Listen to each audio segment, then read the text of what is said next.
Hello बच्चों, online शिक्षण में आप सभी का स्वागत है। आज हम लोग कक्षा 8वीं का सामान्य विज्ञान विषय पढ़ेंगे। सामान्य विज्ञान विषय में हमारा 8वां पाठ प्रदूषण चल रहा है। प्रदूषण का जो पाठ है वो आप लोग पढ़ चुके हैं। इसका स्वाध्याय कैसे लिखना है इस वीडियो के माध्यम से देखते हैं। चलो देखें। स्वाध्याय पाठ 8 प्रदूषण, विषय सामान्य विज्ञान। पहला पाठ है। यहाँ पे जो पहला प्रश्न है स्वाध्याय का, नीचे कुछ वाक्य दिए गए हैं, वे किस प्रकार के प्रदूषण में आते हैं वो आपको बताना है। नीचे कुछ वाक्य दिए गए हैं, वे किस प्रकार के प्रदूषण में आते हैं बताओ। ये प्रश्न दिया गया है। यहाँ पे वाक्य पढ़ते हैं, इसके बाद इसका उत्तर भी साथ में हम समझते चलते हैं। पहला, दिल्ली में दिन में ही कोहरे होने का आभास होता है। कोहरे होने का आभास होता है यानी जो है एयर से संबंधित है, हवा से संबंधित है। इसको वायु प्रदूषण में हम कहेंगे, वायु प्रदूषण है। गोलगप्पे यानी पानी पूरी खाने पर अधिकतर उल्टी और जुलाब की परेशानी होती है, तो ये पानी की समस्या हो सकती है, इसलिए हम इसको कहेंगे जल प्रदूषण है। अधिकतर बगीचे में घूमने के लिए जाने पर छींक की परेशानी होती है। छींक की परेशानी यानी जो है सांस लेने में हवा का तकलीफ होता है, एयर पोल्यूशन का की बात यहाँ पर हो रही है, इसलिए हम इसको कहेंगे वायु प्रदूषण। कुछ भागों की मिट्टी में फसलों की वृद्धि नहीं होती है, मिट्टी से संबंधित है, इसको हम कहेंगे मृदा प्रदूषण। अधिक यातायात वाले चौक में काम करने वाले अधिकतर लोगों को श्वसन संबंधी रोग, थकान महसूस होना जैसी परेशानियां होती है, यानी यहाँ पर भी वायु प्रदूषण हो रहा है। तो यह वाक्य भी वायु प्रदूषण से संबंधित है। इस तरह से इसका उत्तर हम एक के नीचे एक लिख सकते हैं या एक साथ लिख सकते हैं। पहला हो गया वायु प्रदूषण, दूसरा जल प्रदूषण, तीसरा वायु प्रदूषण, चौथा मृदा प्रदूषण और पांचवा वायु प्रदूषण। इस तरह से इसका उत्तर हो जाएगा। आगे है दूसरा प्रश्न, परिच्छेद पढ़कर उसमें कौन कौन से प्रदूषण के विविध प्रकार आए हैं और कौन कौन से वाक्य में आए हैं उनकी सूची बनाओ। यहाँ पर देखेंगे, नीलेश शहरी भाग में रहने वाला और कक्षा 8वीं में पढ़ने वाला लड़का है। प्रतिदिन वह विद्यालय में बस से जाता है। विद्यालय जाने के लिए उसे 1 घंटा लगता है। विद्यालय जाते समय उसे रास्ते में अनेक 4 पहिए वाले वाहन, 2 पहिए वाले वाहन, रिक्शा, बस, इन वाहनों के आवागमन लगता है। कुछ दिनों के बाद उसे दमे की परेशानी होने लगी। डॉक्टर ने उसे शहर से दूर रहने के लिए कहा। तब उसकी माँ ने उसे उसके मामा के गांव भेज दिया। तो नीलेश अब जब गांव में घूमा तब उसे अनेक स्थानों पर कचरे के ढेर दिखाई दिए। अनेक स्थानों पर प्राणी मानवीय मलमूत्र की दुर्गंध आ रही थी। कुछ स्थानों पर छोटी नालियों से दुर्गंध युक्त काला पानी बहते हुए दिखा। कुछ दिनों के बाद उसे पेट के विकार की परेशानी होने लगी। तो इस परिच्छेद में कहाँ कहाँ किस वाक्य में जो है प्रदूषण से संबंधित बातें की गई हैं, तो और कौन सा प्रदूषण है इसका जो है हम उत्तर देखते हैं। तो उत्तर इस तरह हम बता सकते हैं। पहला इसमें है, प्रतिदिन वह विद्यालय बस से जाता है। तो विद्यालय जाने के लिए उसे 1 घंटा लगता है, यानी यातायात व्यस्त होने के कारण नीलेश अपना अधिक समय प्रदूषित हवा में बिताता है। दूसरा है, विद्यालय जाते समय रास्ते में 4 पहिए वाले वाहन, 2 पहिए वाले वाहन, रिक्शा, बस इत्यादि वाहनों की भारी यातायात का सामना करना पड़ा, यानी बड़े पैमाने पर जीवाश्म ईंधन का दहन हो रहा है। तीसरा है, कुछ दिनों के बाद उसे दमे की परेशानी होने लगी, यानी वायु प्रदूषण मानव स्वास्थ्य के लिए हानिकारक है। चौथा है, जब नीलेश गांव में घूमा तब उसे अनेक स्थानों पर कचरे के ढेर दिखाई दिए, यानी ये ठोस कचरा यानी मृदा प्रदूषण है यहाँ पर। पांचवा है, अनेक स्थानों पर प्राणी मानवीय मलमूत्र की दुर्गंध आ रही थी, यानी ये जैविक प्रदूषण यानी वायु प्रदूषण की बात यहाँ पर की गई है। कुछ स्थानों पर छोटी नालियों से दुर्गंधित काला पानी बहते हुए दिखाई दिया, यानी अनुचित बाहित मल प्रबंधन, यानी ये जल प्रदूषण की बात की गई है। सातवां है, कुछ दिनों के बाद उसे पेट के विकार की परेशानी होने लगी, यानी यहाँ पर जल प्रदूषण मानवीय स्वास्थ्य पर प्रभाव दिखाई पड़ रहा है, तो इसे हम जल प्रदूषण कहेंगे। इस तरह से इसका उत्तर हम लिख सकते हैं। अगला है तीसरा, अ व ब स्तंभों की ऊंची जोड़ी लगाकर प्रदूषित घटकों का मानवीय स्वास्थ्य पर कौन सा परिणाम होता है स्पष्ट करो। अ स्तंभ और ब स्तंभ दोनों में शब्द दिए वाक्य दिए गए हैं, इनमें से कौन किससे संबंधित है, इसको हम देखते हैं। अ स्तंभ में क्या दिया गया है, पहला है कोबाल्ट मिश्रित पानी, दूसरा है मीथेन गैस, तीसरा है सीसा मिश्रित पानी, चौथा है सल्फर डाइऑक्साइड, पांचवा है नाइट्रोजन डाइऑक्साइड। व स्तंभ में अ है मतिमंदत्व, व है अर्धांग वायु, क है फेफड़ों पर सूजन आना, ड है त्वचा का कैंसर, ई है आंखों में जलन। तो यहाँ से कौन सा सही उत्तर है, किस वाक्य से संबंधित है, यानी कौन कोबाल्ट मिश्रित पानी के कारण कौन सी परेशानी होगी, इसमें से हम सही जोड़ी लगाना है। तो कोबाल्ट युक्त पानी यानी लकवा अर्धांग वायु की परेशानी होगी, यहाँ पे ब पे दिया गया है। तो इस तरह से हम यहाँ पे लिख सकते हैं कोबाल्ट युक्त पानी यानी लकवा अर्धांग वायु की परेशानी होगी। दूसरा है मीथेन गैस, मीथेन गैस के कारण जो है त्वचा का रोग, यहाँ पे ड पे दिया गया है, त्वचा का कैंसर होगा। तो यहाँ पे हम इसे लिख देंगे मीथेन गैस त्वचा का कैंसर यानी कर्क रोग। तीसरा है सीसा मिश्रित पानी, इसके कारण क्या परेशानी होगी, मानसिक परेशानी यानी मतिमंदत्व का परेशानी होगा। तो सीसा मिश्रित पानी यहाँ पे दिया है अपे मतिमंदत्व, तो यहाँ पे लिख देंगे सीसा मिश्रित पानी मानसिक मंदता या मतिमंदत्व, यहाँ पे हम लिख सकते हैं। अगला है सल्फर डाइऑक्साइड, सल्फर डाइऑक्साइड के कारण जो है आंखों में जलन होगा। तो यहाँ पे ई पे दिया गया है, तो इसको हम सामने लिख देंगे सल्फर डाइऑक्साइड आंखों में जलन।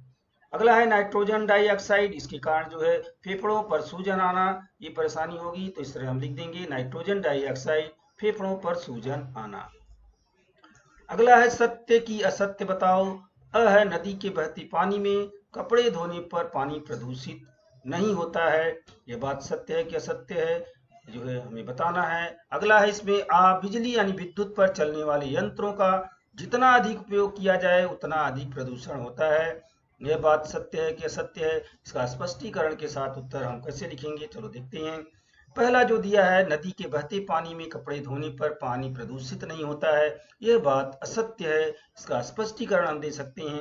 यदि मटमैले कपड़े बहते हुए पानी में धोए जाएं तब भी पानी प्रदूषित होता है, क्योंकि कपड़े की गंदगी तथा मैल पानी में मिश्रित हो जाती है, इससे निश्चित रूप से पानी प्रदूषित होता है।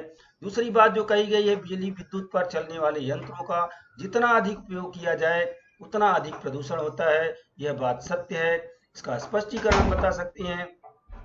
भारत में अधिकांश विद्युत उत्पादन कोयले के दहन के द्वारा होता है। इस प्रकार विद्युत निर्मित केंद्र जो होते हैं, केंद्र बड़े पैमाने पर वायु प्रदूषण उत्पन्न करते हैं।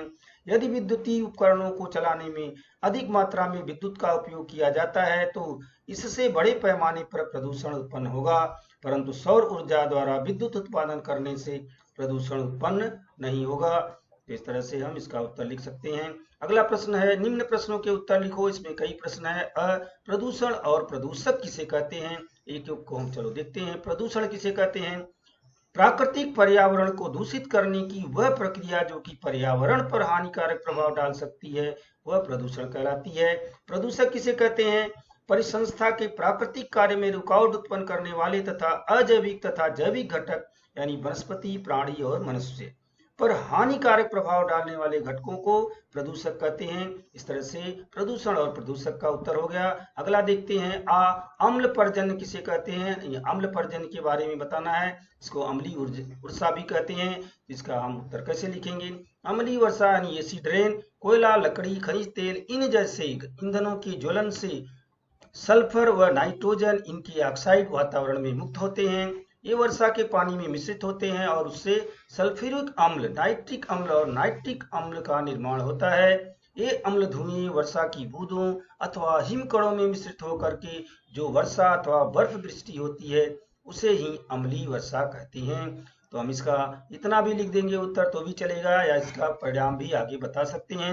अम्लीय वर्षा का परिणाम क्या होता है, अम्लीय वर्षा के कारण मृदा की और संग्रहित पानी की अम्लीयता में वृद्धि होती है, जिसके कारण जलचर प्राणी, वनस्पति और पर्यायी रूप से जंगलों के सजीवों को हानि होती है और संपूर्ण परिसंस्था पर इसका विपरीत परिणाम होता है। इस तरह से इसका परिणाम भी हम यहाँ पे बता सकते हैं। अगला देखते हैं ई हरित गृह परिणाम किसे कहते हैं।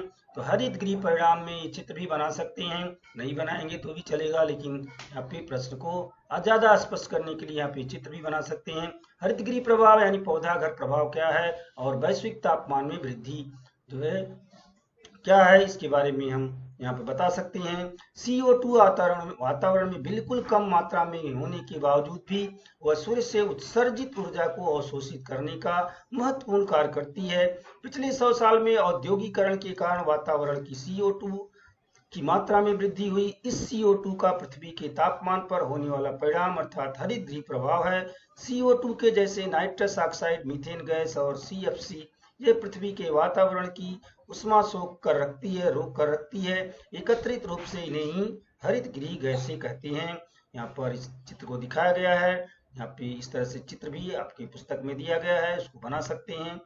बढ़ते हुए हरितगृह प्रभाव के कारण वैश्विक तापमान में वृद्धि हो रही है। इसके कारण वातावरण में परिवर्तन होकर के जिसके कारण फसलों का उत्पादन, वन्य सजीवों के वितरण में बिगाड़ और हिम नदियां पिघलकर समुद्री जल स्तर में वृद्धि दिखाई दे रही है। इस तरह से हरितगृह परिणाम किसे कहते हैं, इसका पूरा स्पष्टीकरण हम दे सकते हैं। अगला है दृश्य प्रदूषक और अदृश्य प्रदूषक कौन से हैं, उन्हें बताओ। तो देखते हैं दृश्य प्रदूषक, जो प्रदूषक पदार्थ हमारी आंखों से आसानी से देखे जा सकते हैं उन प्रदूषक पदार्थों को दृश्य प्रदूषक कहते हैं।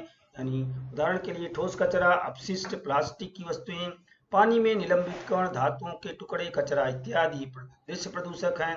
अदृश्य प्रदूषक वे प्रदूषक जो पूर्णतः पानी में घुल गए हैं अथवा हवा में मिश्रित हो गए हैं, उन्हें हम आंखों से देख नहीं सकते। ऐसे प्रदूषक को अदृश्य प्रदूषक कहते हैं। उदाहरण के लिए फसलों पर कीटनाशकों का छिड़काव, हवा में स्थित खतरनाक गैसें, वायु विलय, विषैले यौगिक जो कि पानी में पूर्णतः विलय हैं इत्यादि अदृश्य प्रदूषक हैं। इस तरह से दृश्य प्रदूषक और अदृश्य प्रदूषक हम बता सकते हैं। अगला प्रश्न है, निम्न प्रश्नों के उत्तर लिखो। यहाँ पे तुम्हारे आसपास के परिसर में दिखाई देने वाले वायु प्रदूषण, जल प्रदूषण तथा मृदा प्रदूषण प्रत्येक के दो उदाहरण दो। तो सबकी तीनों प्रदूषण के बारे में हम यहाँ बता सकते हैं थोड़ा। चलो देखते हैं वायु प्रदूषण के बारे में। नई इमारतें बनाई जा रही हैं, पुरानी इमारतें ढहाई जा रही हैं, जो है इससे अत्यधिक धूल का प्रदूषण उत्पन्न होता है। हवा में कणिकामय पदार्थ भर जाते हैं, यह आपके आसपास हो रहा है। दूसरा है, सड़क पर वाहनों की संख्या में अत्यधिक वृद्धि हो रही है, इससे पर्यावरण धुंधमय होता जा रहा है। जल प्रदूषण में पहला है, समुद्र में बड़े पैमाने पर सड़े हुए फूल तथा प्लास्टिक की थैलियां तैरती हुई दिखाई देती हैं। जब हम समुद्र के किनारे पर टहलते हैं तब यह सामान्य दृश्य दिखाई देता है। दूसरा है, बड़ी संख्या में मरी हुई मछलियां दिखाई देती हैं तथा मरी हुई मछलियां बह करके किनारे पर आ जाती हैं, तो ये जल प्रदूषण दिखाई देता है। तीसरा है मृदा प्रदूषण, प्रत्येक स्थान पर कचरे का ढेर दिखाई देता है। इस कचरे के ढेर में प्लास्टिक की थैलियां, सुई, पुरानी खराब दवाइयां तथा उनकी पर्ची तथा इनके खाली डिब्बे पर्याप्त मात्रा में दिखाई देते हैं। तो प्रत्येक स्थान पर वर्षा के पानी द्वारा बहाकर लाए गए कीचड़ फैलने के कारण गंदी दुर्गंध उत्पन्न होती है। इस तरह से मृदा प्रदूषण आपको दिखाई देता है, आप यहाँ पे बता सकते हैं। अगला प्रश्न है इसमें, वाहनों द्वारा प्रदूषण किस प्रकार होता है। कम से कम प्रदूषण जिसके कारण होता है, ऐसे कुछ वाहनों के नाम बताओ। तो इसका उत्तर हम इस तरह से बता सकते हैं, वाहनों के यातायात के कारण 50% से अधिक प्रदूषण होता है। दूसरा है, स्वचालित वाहनों द्वारा उत्सर्जित गैस में कणिकामय पदार्थ, अज्वलनशील हाइड्रोकार्बन यानी CO2, नाइट्रोजन ऑक्साइड तथा कैंसर रोग कारक हाइड्रोकार्बन विद्यमान होते हैं। स्वचालित वाहनों को चलाते समय पेट्रोल, डीजल, प्राकृतिक गैस, गैसोलीन इत्यादि जीवाश्म ईंधनों के दहन से स्वचालित वाहनों से CO2 तथा अन्य गैसों का उत्सर्जन होता है। चौथा है, इस प्रकार स्वचालित वाहनों को वायु प्रदूषण का प्रमुख वितरक कहा जाता है। साइकिल ही एक ऐसा वाहन है जिससे किसी भी प्रकार का प्रदूषण नहीं फैलता है। तो आजकल बैटरी से संचालित यानी 4 पहिया वाहनों का भी उत्पादन किया जा रहा है। इलेक्ट्रिक कार वगैरह जो है आ रही है मार्केट में, इसलिए कि प्रदूषण न हो। अगला है, जल प्रदूषण के प्राकृतिक कारण कौन से हैं, वे लिखो। यानी जल प्रदूषण जो कि प्राकृतिक कारण भी होते हैं, तो कौन से हैं उसे हम बता सकते हैं। यहाँ पे जल प्रदूषण के प्राकृतिक कारण, पहला है, पानी में कार्बनिक प्रदूषकों के मिश्रित होने पर आइकोर्निया जैसे अपतृणों की अतिवृद्धि होने लगती है। शैवालों की अतिवृद्धि के कारण पानी पीने योग्य नहीं रह जाता है। यह जलीय वनस्पतियां दिन के समय ऑक्सीजन का उत्सर्जन करती हैं, परंतु रात्रि के समय जलीय वनस्पतियों को ऑक्सीजन की आवश्यकता होती है। इससे पानी के ऑक्सीजन स्तर में कमी आ जाती है, इसलिए पानी की प्राकृतिक विशेषताओं में परिवर्तन हो जाता है। दूसरा है, जब पानी में विघटनशील पदार्थ मिश्रित हो जाते हैं तब इन विघटनशील पदार्थों के कारण पानी गंदा तथा प्रदूषित हो जाता है। तीसरा है कीचड़ अथवा अपर्दित मिट्टी के इकट्ठा होने के कारण नदियां अपना मार्ग बदल देती हैं तथा अपनी मूल बहाव की दिशा परिवर्तित कर देती हैं। नदी की धाराएं भी परिवर्तित हो जाती हैं। कीचड़ के जमाव से पानी प्रदूषित हो जाता है। ये प्राकृतिक कारण है जल प्रदूषण के। अगला है वायु प्रदूषण के कोई 4 प्रतिबंधात्मक उपाय बताओ जिससे कि वायु प्रदूषण न हो। इसका चलो उत्तर देखते हैं। वायु प्रदूषण के 4 प्रतिबंधात्मक उपाय। पहला है कारखानों से बाहर निकलने वाले धुएं में अनेक प्रकार से दूषित कण पाए जाते हैं। इसके लिए प्रदूषण को नियंत्रित करने वाले यंत्र का उपयोग अनिवार्य करना। उदाहरण के लिए निरोधक यंत्रावली यानी छन्नक यंत्र इत्यादि का उपयोग करना। दूसरा है शहरों में दुर्गंध फैलाने वाले अपशिष्ट पदार्थों का उचित ढंग से निपटारा करना। तीसरा है परमाणु परीक्षण, रासायनिक हथियार के उपयोग पर नियंत्रण करना तथा प्रतिबंध लगाना। चौथा है CFC के निर्मित पर प्रतिबंध लगाना। इस तरह से इसका उत्तर हम वायु प्रदूषण के प्रतिबंधात्मक उपाय बता सकते हैं। अगला है हरित गृह प्रभाव और वैश्विक तापमान में वृद्धि, इनके संबंध को स्पष्ट करो और परिणाम बताओ। इसका उत्तर हम बताएंगे। हरित गृह प्रभाव के कारण वैश्विक तापमान में वृद्धि होती है। हरित गृह गैसों के आवरण के अवरोध के कारण पृथ्वी की उष्मा अंतरिक्ष में परावर्तित नहीं हो पाती है। यह उष्मा पृथ्वी पर ही बनी रहती है।